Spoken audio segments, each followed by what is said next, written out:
뉴스 시작합니다. 김윤수입니다. 이변은 없었습니다. 이재명 대표가 연임에 성공했습니다.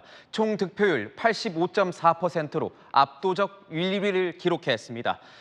김대중 전 대통령 이후 민주당에서 연임 대표가 나온 건 처음입니다. 이 대표는 어느 때보다 단합을 강조했습니다. 여야 지도부가 모두 진용을 갖추게 되면서 본격적인 진검승부가 시작됐습니다. 우선 전당대회 현장으로 가보겠습니다. 박자한 기자, 이재명 대표가 무리 없이 연임에 성공했군요. 네, 그렇습니다. 이변은 없었습니다. 이재명 신임 민주당 대표가 총 누적 득표율 85.40%를 얻으면서 김두관, 김지수 두 후보를 압도적 차이로 따돌렸습니다.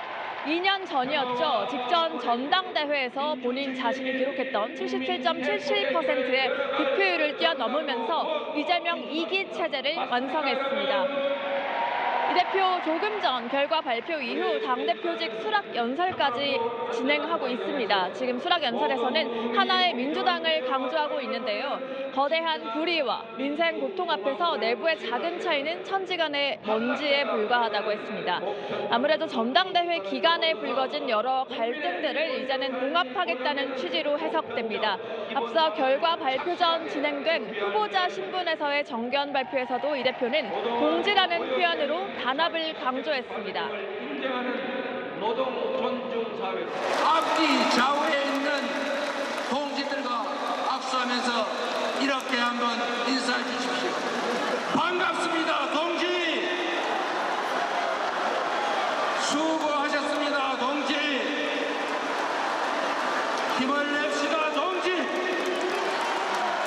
꼭 이깁시다, 동지. 국민 중심의 실용적 외교 안보 정책으로 민주당에서 당대표를 연임한 건 김대중 전 대통령 이후 24년 만입니다. 네, 최고위원 선거에선 반전의 결과가 있었습니까? 네, 이 대표와 함께 지도부를 구성할 5명의 최고위원 명단이 방금 전 확정됐는데요. 수석 최고위원은 김민석 의원으로 총 18.23%의 득표율을 기록했습니다. 이어 전현희, 한준호, 김병주, 이현주 후보들도 최고위원 명단에 이름을 올렸습니다.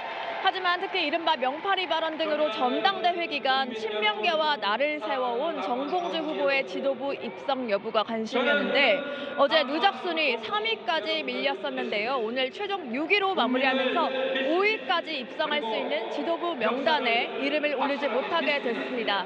지금까지 더불어민주당 전당대회가 열리고 있는 올림픽공원 KS포돔에서 전해드렸습니다.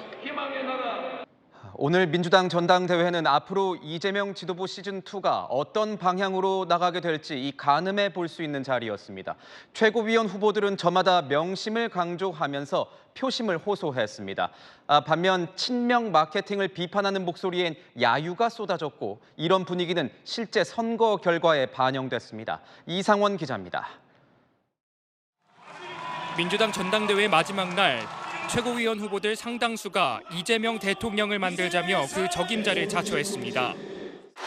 이재명 정권 만들기 위해서, 정권 만들기 위해서 차곡차곡 준비한 사람 누구입니까? 다음 민주당 대통령은 누구입니까?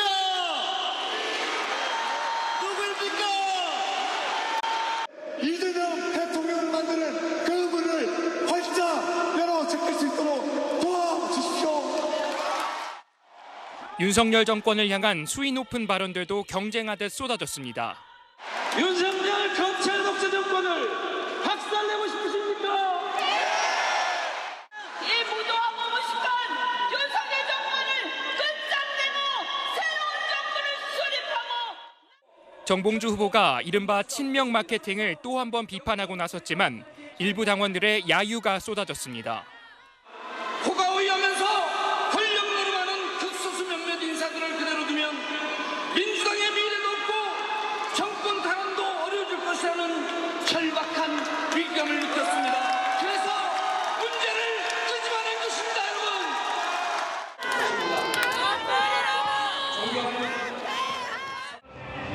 이재명 대표를 비롯한 신임 지도부는 내일 첫 일정으로 관청문을 참배한 후 최고위원회의를 열어 본격적인 당무에 돌입합니다.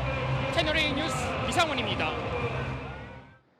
한미일 3국 정상이 캠프 데이비드 3국 정상회의 1주년을 맞이해서 새 공동 성명을 발표했습니다.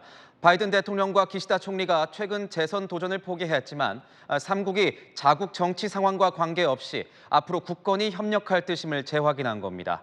이세진 기자입니다. 한미일 3국 정상이 미 대통령 별장인 캠프 데이비드에서 공동 기자회견을 갖습니다. 오늘 우리 새 정상은 새 시대를 향한 3국 간 협력의 의지와 가능성을 확인하였습니다.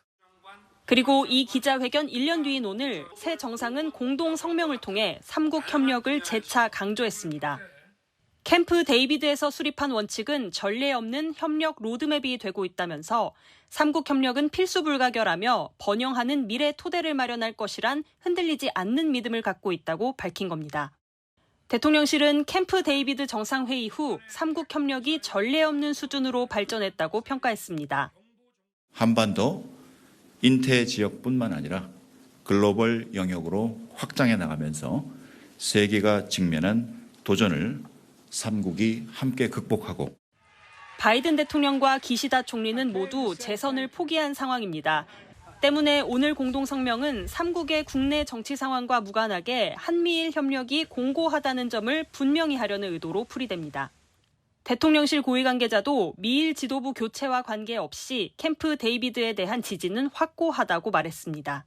또 올해 하반기 한미일 정상회의 개최를 위한 논의가 진행 중이라고 밝혔습니다. 채널A 뉴스 이세진입니다. 서울의 열대야가 한 달 가까이, 정확히는 28일째 이어지고 있습니다. 내일부터 비 소식이 있긴 하지만 무더위와 이 열대야의 기세는 계속된다고 합니다. 이혜주 기자입니다. 인공 폭포에서 하얀 물줄기가 쏟아집니다. 폭포물에 몸을 담가 더위를 잊어보지만 그때뿐입니다. 처서가 지나고 말복이 지났는데도 더위가 가실 줄은 모르네. 밤에 한 30도 정도 에어컨 계속 켜고 있어야 돼. 밤 최저 기온이 25도 아래로 떨어지지 않는 열대야도 계속되고 있습니다. 서울은 어제까지 28일째로 한 달 연속 열대야 기록을 눈앞에 두고 있고 제주는 34일, 부산 24일 연속 열대야가 계속됐습니다. 오늘도 서울 지역 낮 최고 체감온도가 35도까지 치솟자 시민들은 당장 오늘 밤 나기가 걱정입니다. 애기도 더워서 계속 잠에서 깨고 더워서 요즘은 그냥 나가자마자 숨이 턱 막히니까 밤에도 일단 애들이 더우니까 오래 안 있으려고 해서 영화관이나 쇼핑몰처럼 냉방이 되는 실내로만 사람들이 몰립니다.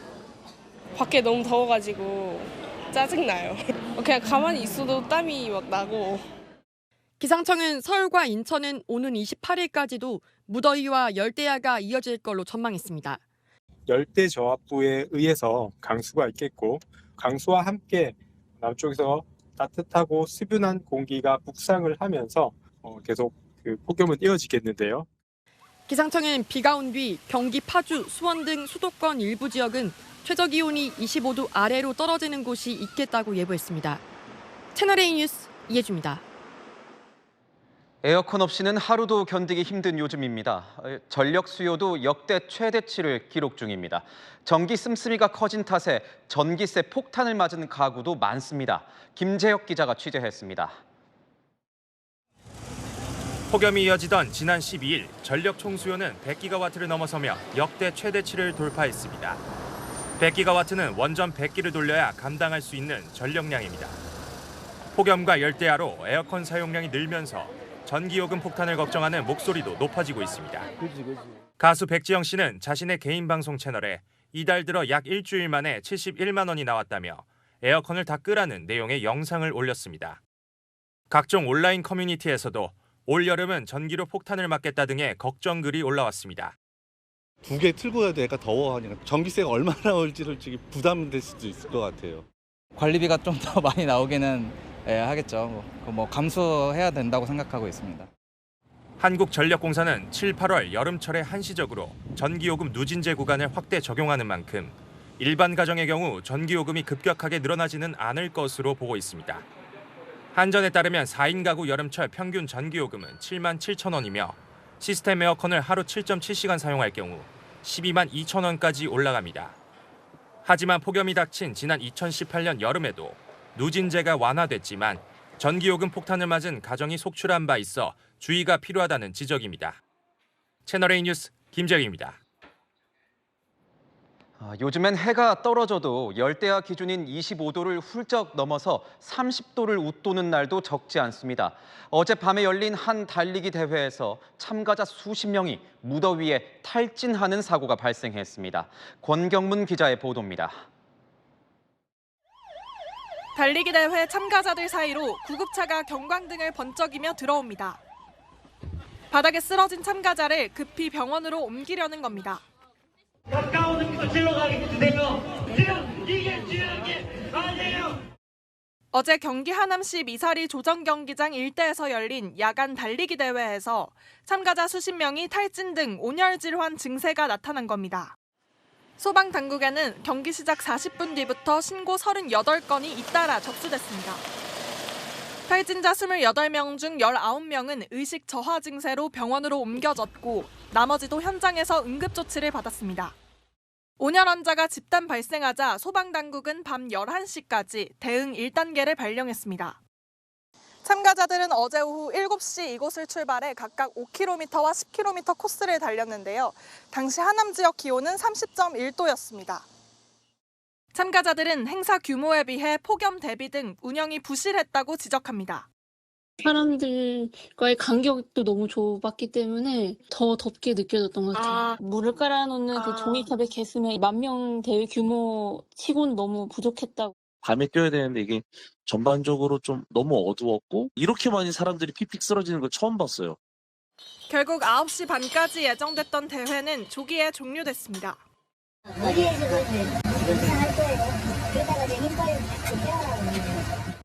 더위를 피해 야간에 열리는 스포츠 행사들의 안전관리에 비상등이 켜졌습니다. 채널A 뉴스 권경문입니다. 인천의 한 아파트 지하 주차장에서 또 차량 화재가 발생했습니다. 이번에는 전기차가 아닌 가솔린 차량에 불이 붙었습니다. 주민 100여 명이 긴급 대피했습니다. 김정근 기자입니다.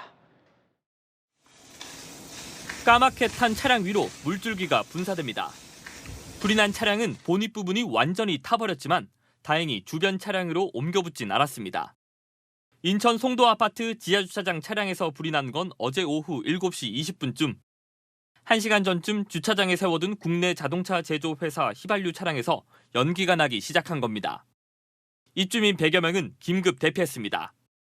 경고나와 꽃빨이 나가라고 엘리베이터 쓰지 말라고. 전기차인 줄 알았어요. 왜냐면 가끔씩 전기차 충전할 때 배터리 때문에 그런 거 있잖아요. 큰일났다. 전기차들하고 이걸 끊지 말아도 벤츠 그거 좋은 사람 전기차 때문에 그렇구나 생각을 했었는데 그냥 전기차 안 했어요. 불은 연기가 난 지 20여 분 만에 꺼졌습니다. 불꽃이 발생하자 스프링클러가 곧바로 작동했고 관리 직원이 소화기로 1차 진화에 나섰습니다. 이어 현장에 도착한 소방대원이 진압을 완료했습니다. 옆에 차가 있었는데 그 옆에 차 위에 스프링클러가 터져서 옆에 있는 차가 연소 확대가 안 된 걸로. 인천 청라 아파트 지하주차장 전기차 화재 땐 스프링클러가 작동하지 않았습니다. 소방당국은 정확한 화재 원인을 조사 중입니다. 채널A 뉴스 김정근입니다. 한강공원 수영장에서 한 남성이 7살 어린이의 머리를 잡고 수차례에 걸쳐서 물속에 넣었다 빼기를 반복해 경찰이 수사에 나섰습니다. 이 남성의 일행에게 물을 튀겼다는 이유로 학대를 했다는 게 이 피해 아동 측의 주장입니다. 배두헌 기자의 보도입니다. 수영장에서 어두운 색 옷을 입은 남성이 7살 남자 어린이에게 다가갑니다. 손으로 어린이 머리를 잡더니 물속에 집어넣습니다. 옆에 있던 중학생 누나가 저항하지만 이후에도 두어 차례 더 머리를 물속에 넣습니다. 초등학교 2학년 남학생이 학대를 당했다는 신고가 접수된 건 지난 3일 오전 11시 50분쯤. 발달장애가 있는 초등생이 남성 일행에 물을 튀기자 격분한 남성이 물속에 집어넣었다는 신고였습니다. 부모님 모셔오라고 하셔가지고 부모님을 모셔오려고 동생을 데리고 나가려고 했는데 동생을 붙잡고 물에 담갔다가 빼시더라고요. 초등생은 깜짝 놀라 경찰이 출동한 뒤에도 울음을 그치지 않았습니다. 장난순이 아니죠. 잘못하면 애가 죽을 수도 있는 상태잖아요. 세 번째는 아예 계속 막 물러버리더라고요. 사건이 발생한 수영장입니다. 피해 소식을 전해들은 아이 아버지가 경찰에 신고했지만 남성은 이미 사라지고 난 뒤였습니다. 피해자 측은 경찰 대응에도 문제를 제기합니다. 20분 후인가 온 것 같아요. 알아서 하라는 식으로 찾아서 나보고 저보고 그 가해자를 찾아서 사과를 받으래요. 경찰은 영상 속 남성을 찾고 있다며 당시 경찰관이 가해자를 직접 찾으라고 말한 적은 없다고 해명했습니다. 채널A 뉴스 배두원입니다. 심야 시간대 70대 운전자가 몰던 택시가 아파트 상가 건물로 돌진하는 사고가 발생했습니다. 공태현 기자입니다. 횡단보도 앞에 멈춰있던 택시가 갑자기 인도를 지나 상가로 돌진합니다. 깜짝 놀란 시민들이 모여들고 택시에서 나온 70대 운전자가 주변을 서성입니다. 어젯밤 11시 40분쯤 인천 남동구에서 택시가 상가로 돌진하는 사고가 났습니다. 인명피해는 없었지만 부동산 중개업소 내부가 모두 부서졌습니다. 택시 운전자분이 서서 거기 계셨었어요. 사진 찍고 하시더라고요. 탁자까지 덮쳤어요. 사람이 있었으면 큰일 날 뻔했죠. 70대 택시 운전자는 왜 사고가 났는지 모르겠다고 경찰에 진술했습니다. 음주 상태는 아니었습니다. 앞서 인천 남동구 교차로에서도 택시 돌진 사고가 났습니다. 교차로에서 다른 택시와 부딪힌 뒤 인근 휴대전화 매장으로 돌진했는데요. 휴대전화 매장 유리창은 모두 깨져 상자와 나무 판자로 막아놓은 상태입니다. 70대 택시 운전자가 신호를 위반해 사고가 난 것으로 추정되고 있습니다. 신호 위반한 차량이 왼쪽으로 이제 핸들이 꺾이면서 대각선 쪽에 핸드폰 매장이 있는데 들어간 거예요. 다행히 큰 인명피해는 없었습니다. 김포에선 60대 여성이 몰던 SUV가 상가로 돌진했습니다. 여성은 차량이 급발진했다는 취지로 경찰에 진술한 것으로 알려졌습니다. 채널A 뉴스 공태현입니다. 가출 신고된 40대 여성이 파출소 순찰차 안에서 숨진 채로 발견됐습니다. 폭염 속 차 안에서 36시간 가까이 있었던 것으로 보입니다. 김대욱 기자입니다. 순찰차가 검은 천으로 덮여있고 주변은 폴리스 라인이 쳐졌습니다. 어제 오후 2시쯤 파출소에 주차돼 있던 이 순찰차에서 40대 여성이 숨진 채 발견됐습니다. 출동하기 위해 순찰차 문을 열었던 경찰이 발견했습니다. 숨진 여성은 36시간가량 순찰차에 있었던 것으로 파악됐습니다. 파출소 CCTV에 지난 16일 새벽 2시쯤 여성이 순찰차로 향하는 모습이 포착됐습니다. 꼬박 하루가 지나고 다음 날인 어제 오전 11시 여성에 대한 실종 신고가 접수됐고 3시간 뒤 순찰차 뒷좌석에서 여성이 발견된 겁니다. 발견된 걸로 봐서는 밀고 들어간 것으로 추정하고 있습니다. 사망 원인에 대해서는 부검을 할 예정이거든요. 당시 순찰차 문은 잠겨있지 않았습니다. 순찰차 안 뒷좌석엔 손잡이가 없어 안에서는 문을 열 수 없는 구조입니다. 뒷좌석에 탄 범죄 혐의자 등이 도주하는 걸 막기 위해서입니다. 앞좌석과 뒷좌석 역시 안전 칸막이로 막혀 있어 앞으로 넘어갈 수 없도록 돼 있습니다. 숨진 여성에게선 특별한 외상은 없었습니다. 경남 하동은 지난 17일 낮 최고 기온이 35도에 육박하는 폭염경보가 한 달 가까이 발령 중입니다. 경찰은 여성에 대한 부검을 실시하는 등 정확한 사건 경위를 조사 중입니다. 채널A 뉴스 김대욱입니다. 프랑스의 명배우이자 세기의 미남으로 유명한 알랭 들롱이 세상을 떠났습니다. 5년 전 뇌졸중으로 쓰러져 수술받은 이후 요양 생활을 해왔습니다. 구자준 기자의 보도입니다. 소년미와 세련미를 함께 풍기는 강렬한 눈빛으로 영화 팬들을 사로잡은 프랑스 배우 알랭 들롱. Je m'amusais. Joue pour moi. 향년 88세, 왕년의 스타가 하늘의 별이 됐습니다. 알랭 들롱의 자녀들은 아버지가 프랑스 두시에 있는 자택에서 가족이 지켜보는 가운데 눈을 감았다고 성명을 발표했습니다. 1957년 데뷔해 세계적 스타가 된 알랭 들롱은 50여 년간 90여 편의 영화에 출연했습니다. 대표작 태양은 가득히 등 주연을 맡은 영화만 80편이 넘습니다. 1960년대 프랑스 영화의 전성기를 이끌며 세기의 미남으로 불렸습니다. 외모에서나 연기력에서나 인기나 모든 면에서 시대를 풍미했던 가장 대표적인 세기의 배우라고 할 수 있겠죠. 세기의 미남은 인기만큼이나 논란도 몰고 다녔습니다. 1968년 개인 경호원이 사망한 걸 두고 살인 혐의를 받다가 벗기도 했고 2019년 칸 영화제에서 명예 황금 종려상을 받을 때는 과거 인종차별과 여성 혐오적 발언 때문에 수상 취소 서명 운동이 벌어지기도 했습니다. 고인은 지난 2019년 뇌졸중과 심장질환으로 건강이 급속히 악화되자 조력사를 받고 싶다는 의사를 밝히기도 했습니다. 반려견과 함께 세상을 뜨는 게 소원이라며 말년의 쓸쓸함을 토로하기도 했던 알랭 들롱. 은막위, 조각 같았던 모습으로 전 세계 영화 팬들의 기억 속에 잠들게 됐습니다. 채널A 뉴스 구자준입니다. 미국 대선 소식으로 이어갑니다. 해리스 부통령을 민주당 대선 후보로 공식 지명하는 전당대회가 내일부터 열립니다. 최근 상승세인 해리스가 과연 11월 대선까지 지금의 기세를 끌고 갈 수 있을지가 관심인데 오늘 당장 투표를 하면 해리스가 이긴다는 전망이 나왔습니다. 김용성 기자입니다. 민주당 대선 후보 카멀라 해리스 미국 부통령의 상승세가 쇠락한 공업지대 러스트벨트에 이어 미남부 썬벨트 지역까지 번졌습니다. 뉴욕타임즈가 이달 초 썬벨트 유권자 2,601명을 대상으로 여론조사를 진행했는데 해리스와 트럼프의 경합주 4곳 평균 지지율이 48%로 동률로 나타났습니다. 석 달 전 여론조사에서 조 바이든 미 대통령이 트럼프의 9%포인트 밀렸던 것과 비교하면 해리스의 선전을 느낄 수 있다는 평가가 나옵니다.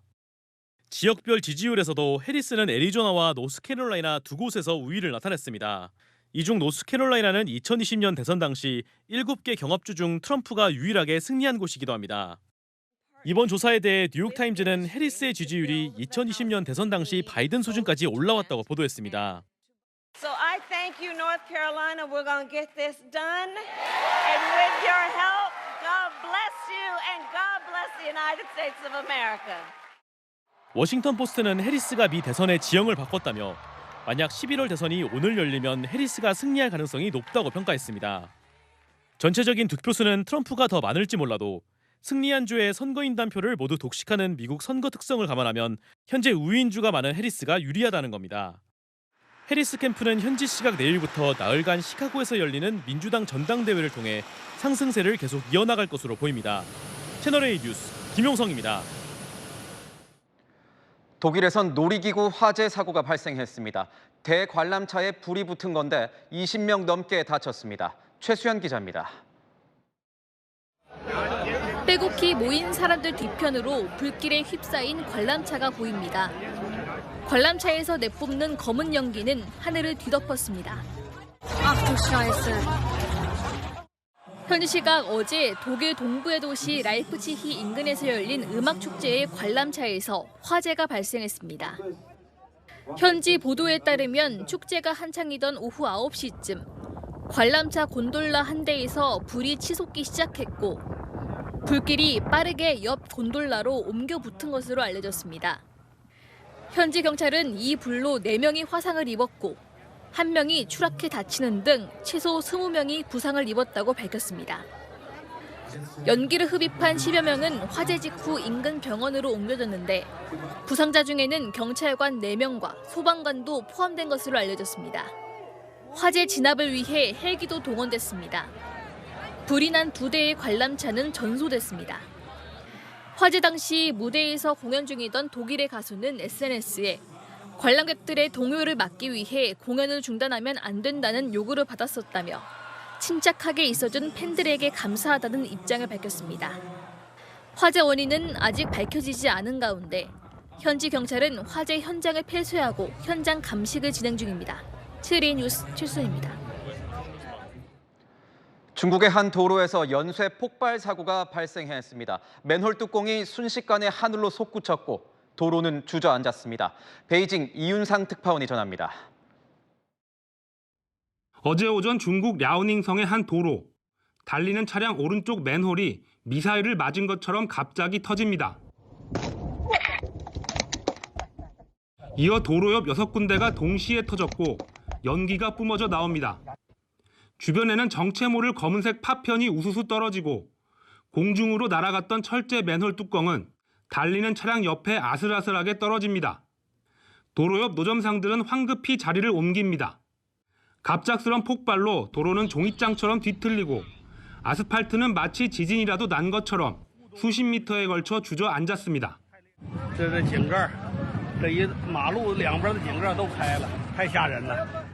다행히 숨지거나 다친 사람은 없었지만 당시 근처를 지나던 사람들은 놀란 가슴을 쓸어내려야 했습니다.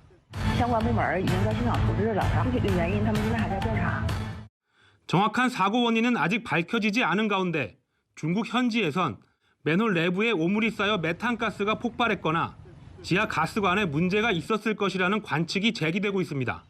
베이징에서 채널A 뉴스 이윤상입니다.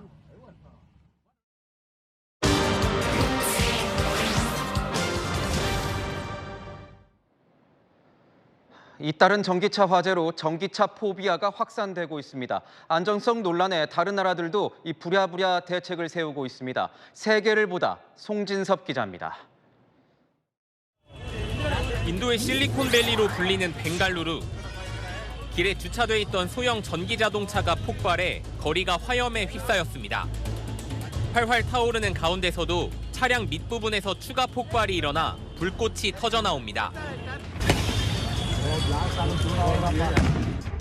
소방관들이 급히 출동해 진압에 나섰지만 차는 뼈대만 남고 모두 불에 탔습니다. 이에 앞서 인도 델리의 한 지상 공용 주차장 내 전기차 충전소에서 폭발이 일어나 함께 주차돼 있던 차 100여 대가 형체를 알아볼 수 없을 정도로 녹아내렸습니다. 인도 내 전기차 보급률이 가파르게 오르고 있는 만큼 전기차 관련 사건 사고도 잇따르고 있습니다. 갑자기 흰색 연기가 피어오르더니 순식간에 차가 폭발하고 시뻘건 불길에 휩싸입니다. 중국 상하이의 한 지하 주차장에서 발생한 전기차 폭발 사고입니다. 세계 점유율 60%에 육박하는 글로벌 최대 전기차 시장 중국에선 올해 1월에서 3월까지 전기차 화재 신고 건수만 3,640건에 달했습니다. 유럽도 마찬가지입니다. 올해 1월 영국 런던에서는 출근 시간 갑자기 전기버스에서 불이 나 도로가 봉쇄되기도 했습니다. 예상치 못한 전기차 사고에 각국은 대책 마련을 서두르고 있습니다. 인도는 무인 주차장이나 지하 주차장 같은 특정 구역에서 전기차 충전을 못하도록 하는 법안 도입을 검토 중입니다. 이에 앞서 인도 전기차 충전소 협회는 배터리 상태 정보를 실시간으로 알려주는 칩 삽입을 제한하기도 했습니다. 유럽에선 배터리의 제조, 폐기, 재활용 정보를 라벨이나 QR코드에 반드시 담도록 하는 이른바 배터리 여권 제도를 만들어 2027년부터 도입하기로 했습니다. 우리나라도 이달 13일 모든 차량 제조사에 배터리 정보를 자발적으로 공개하도록 권고를 내렸습니다. 차량에 담요를 덮어 산소를 차단하는 질식 소화포도 각국에서 도입에 나섰습니다. 세계적으로 확실하게 빨리 끌 수 있다는 방법들은 규정돼 있지 않아요. 기본이 좀 잘 돼야지 되는 상황이라고. 전문가들은 초기 진압이 무엇보다 중요하다며 건물 내 기본 방제 시설 점검을 더 면밀히 해야 한다고 강조했습니다. 세계를 보다 송진섭입니다. 배우 김민희가 국제영화제에서 최우수 연기상을 받았습니다. 연인인 홍상수 감독과 수상의 기쁨을 나누는 장면이 화제가 됐습니다. 정성원 기자입니다. We're pleased to give the Pardo for Best Performance to Kim Min-hee. 배우 김민희 씨가 홍상수 감독의 영화 수유천으로 로카르노 영화제 최우수 연기상을 받았습니다. 로카르노와 듀어리 분들께 진심으로 감사드립니다. 길게 찍고 싶었는데 5일이 너무 짧았습니다. 그 짧은 시간이 너무 행복했고 이름이 불리자 연인인 홍 감독과 손을 잡고 마주보며 미소를 지었습니다. 홍 감독에게도 감사를 전했습니다. 이렇게 아름다운 영화 만들어주신 홍상수 감독님, 저는 당신의 영화를 너무 사랑합니다. 네, 함께 작업하게 해주셔서 너무 감사합니다. 자리로 돌아온 뒤에는 홍 감독에게 트로피를 건네고 어깨에 머리를 기대는 모습도 포착됐습니다. 홍 감독의 페르소나로 불리는 김민희. 두 사람은 2015년 처음 호흡을 맞춘 뒤 9년째 연인 관계를 이어오며 작품 활동도 함께하고 있습니다. 2017년엔 역시 홍 감독의 작품인 밤의 해변에서 혼자로 베를린 국제영화제에서 은곰상 여자연기상도 거머쥐었습니다. 김 씨는 이번 영화에서 제작실장을 맡아 제작에도 참여했습니다. 세계 6대 영화제로 꼽히는 로카르노 국제영화제는 홍 감독과 인연이 깊습니다. 2013년에는 우리 선의로 감독상을, 2015년에는 지금은 맞고 그때는 틀리다로 최고상인 황금표범상과 나무주연상을 받았습니다. 대학교 강사가 백수인 외삼촌에게 촌극 연출을 부탁하면서 벌어지는 사건을 다룬 수유천은 올해 하반기 국내 관객들과 만날 예정입니다. 채널A 뉴스 정성원입니다. 황혼에 접어든 한 한국인 부부가 탄탄한 몸매로 외신의 주목을 받았습니다. 임종민 기자가 이 부부를 직접 만났습니다. 나란히 누워 복근 운동을 하는 부부. 서로의 몸에 지탱해 고난도의 동작도 거뜬히 수행합니다. 탄탄한 근육을 과시하는 이 부부의 SNS 팔로워는 30만 명이 넘습니다. 남편과 아내 각각 62세와 57세로 둘이 합쳐 119세인 반전 나이에 외신도 주목했습니다. 사우스 차이나 모닝 포스트는 어떻게 잘 늙을까에 대한 답이라며 이들을 소개했습니다. 해외 네티즌들도 큰 귀감이 된다, 퇴근하고 체육관에 등록해야겠다 등의 반응을 보였습니다. 젊은 층에서 유행하는 바디 프로필을 같이 찍어보자며 2021년부터 운동을 시작했는데 무심코 올린 SNS 영상의 반응이 폭발적이었습니다. 운동한 걸 딸이 올린 거예요. 올렸는데 틱톡에 올렸는데 난리가 난 거예요. LA 시내 나가 식당에서 우리를 알아보더라고요. 사생활 노출 걱정도 있었지만 젊은 층 응원이 큰 힘이 됐습니다. 우리가 나이가 들어서 닮고 싶은 부부, 이런 부분이 대다수예요. 더 좋은 영향력을 젊은 친구들한테 줄 수 있다면 하자. 이제 일상이 된 운동과 식단 조절, 부부가 함께였기에 가능했습니다. 시니어 모델 이런 부분에 좀 여러 가지 좀 배우려고 그래요. 그래? 그럼 나도 한번 같이 해볼까? 뭐 이런 느낌? 모델 되게 재밌잖아요. 그래서 저는 되게 기대돼요. 은퇴를 앞둔 황혼이지만 새로운 도전에 나섭니다. 채널A 뉴스 임종민입니다. 잃어버린 반려동물을 찾는다는 내용의 전단지, 길거리에서 많이들 보셨을 겁니다. 이런 전단지 함부로 붙였다간 과태료 폭탄을 맞을 수 있습니다. 장하양 기자입니다. 김인혜 씨는 직접 구조해 5년간 가족처럼 키우던 반려묘 나니를 지난 3월 잃어버렸습니다. 나니를 찾기 위해 집 주변 500m부터 2km 내에 있는 거리 곳곳에 실종 전단을 붙였습니다. 그런데 지난달 관할구청으로부터 과태료 30여만 원을 내라는 통보를 받았습니다. 아이를 찾기 위해서 전단지가 거의 유일한 그런 수단이었었거든요. 민원 신고를 받고 1차 과태료를 부과하게 되었다고 합니다. 구청은 김 씨가 5개 광고물법 제20조를 위반했다고 봤습니다. 현행법상 미아나 교통사고 목격자 찾기 등을 위한 현수막이나 전단은 과태료 처분 대상이 아니지만 반려동물은 이에 해당하지 않는다는 겁니다. 과태료 통지서를 받은 이후 김 씨는 추가 전단을 붙이지 못한 채 로드킬 고양이 중에 나니가 있을지 살펴보며 애태우고 있습니다.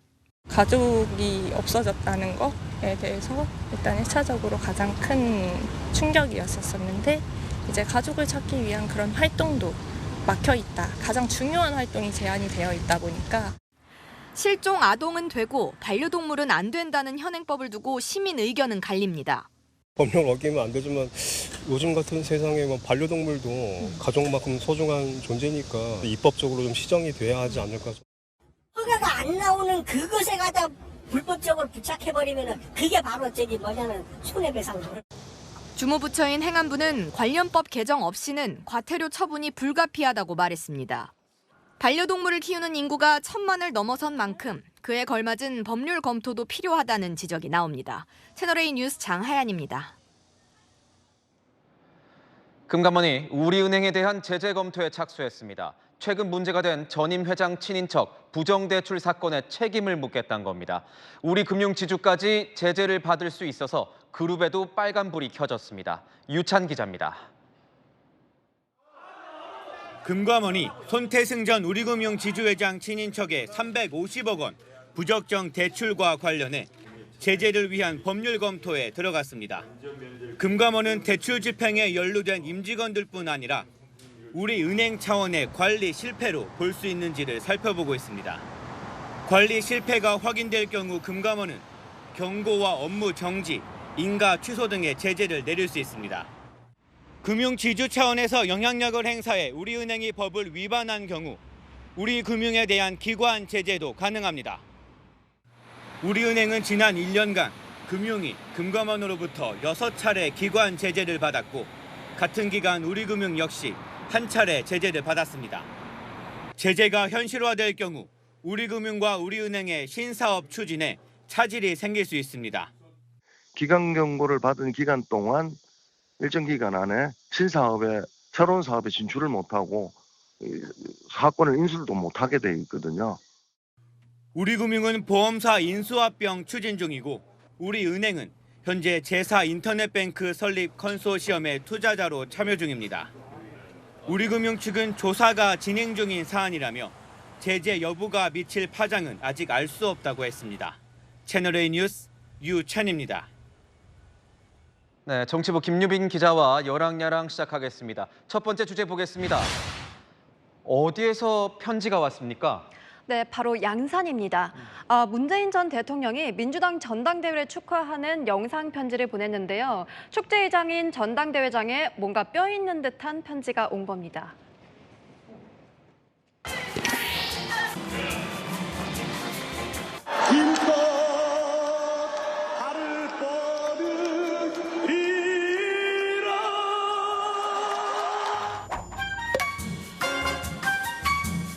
당원 동기 여러분, 반갑습니다. 관건은 지지의 확장입니다. 더욱 확장하고 확장해서 확장을 가로막는 편협하고 배타적인 행태를 단호하게 배격합시다. 네, 보니까 확장을 정말 많이 강조했네요. 네, 무려 6번이나 언급했죠. 그런데 뭘 확장하라는 겁니까? 네, 제가 친문계 의원들에게 물어보니 지지층 확장, 중도 확장, 계파 포용까지 종합적으로 의미한다고 하더라고요. 이번 전당대회에서 이재명 대표 지지층 표심, 그 어느 때보다도 절대적이었습니다. 이재명 대표나 그 주변을 비판했던 김두관, 정봉주 후보가 당원들 문매를 맞고 떨어지기도 했고요. 친문계 의원들은 당내 분위기가 편협하고 배타적으로 흐르는 것에 대해서 문재인 전 대통령이 경고한 것이라고 설명하더라고요. 당내 여러 목소리를 포용하고 단합해야 한다는 거죠. 그런데 친명계에서도 이 전당대회 내내 단합을 강조하지 않았습니까? 네, 그렇습니다. 오늘로 당대표 직무대행 임기를 마친 박찬대 원내대표는 오늘 외적들이 쳐들어오는데 유능한 장수를 중심으로 똘똘 뭉쳐야 되지 않겠냐 이러면서 단합을 강조했습니다.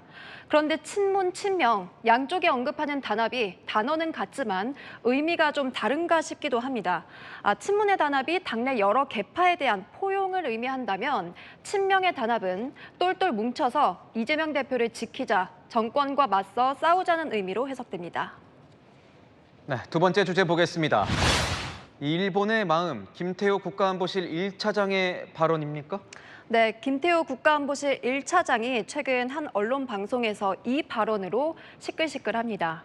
과거사에 대한 일본 사과에 대해서 엄중하게 따지고 변화를 시도해야 하겠지만 중요한 건 일본의 마음이다. 마음이 없는 사람을 다그쳐서 억지로 사과를 받아낼 때 그것이 과연 진정한가 이 발언입니다. 당장 야당의 집중 공격 대상이 됐고요. 개인 유튜버도 이런 망언을 내놓으면 돌을 맞을 텐데 대통령의 최측근 외교안보 참모가 한 말이라니 억장이 무너집니다. 중일마라는 새로운 말이 생길 것 같습니다. 중요한 것은 일본의 마음이랍니다. 중꺽만은 들어봤어도 중일마는 처음입니다. 네, 설마 뭐 일본을 강변하려는 이런 발언이었을까 싶기도 한데 김태호 안보실 차장은 뭐라고 해명을 하고 있습니까? 네, 한마디로 말의 앞뒤 맥락을 잘 이해하면 충분히 공감할 수 있다는 겁니다. 오늘 기자들과 만난 대통령실 고위 관계자는 일본의 보다 자발적인 한국에 대한 협력을 도출해내려는 노력이 필요하다. 그러한 일본의 마음을 우리가 움직일 수 있어야 한다는 취지로 말한 것이라고 설명했습니다.